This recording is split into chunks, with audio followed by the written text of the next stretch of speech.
So as we come back, we see the psalmist, his serious concern in government.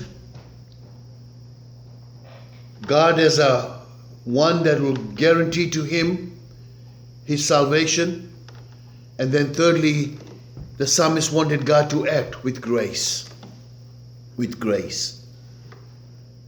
There is no reason for God to be gracious to fallen mankind.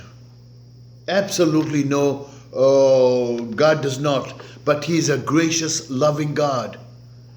And that's why God takes his time in drawing us to himself.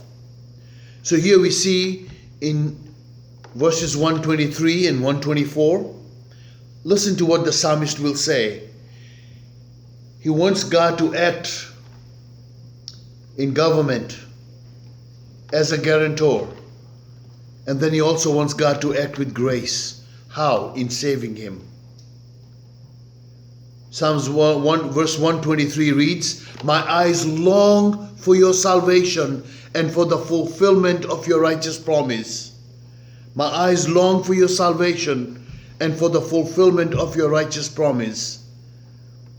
I just want you to note from that verse how the psalmist has thrown himself completely on his God, his maker. And that's what Jesus said, "Come unto me, all you labor and heavy laden, and I will give you rest."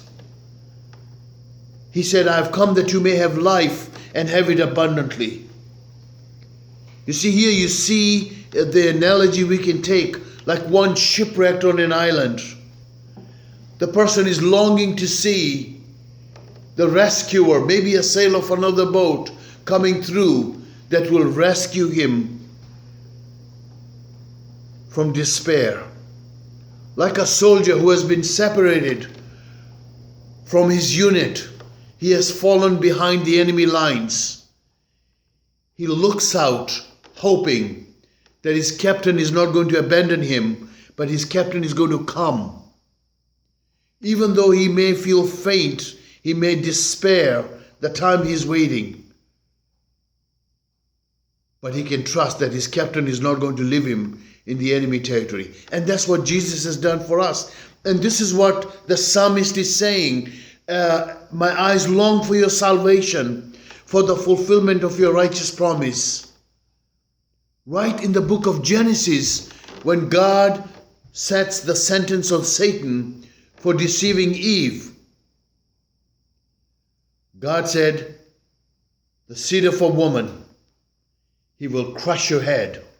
Right there, God had set aside our salvation. And that came through his righteous promise. You see, here we see, when you look at the life of Abraham and Sarah, what was amazing is Abraham and Sarah were past due age to have children.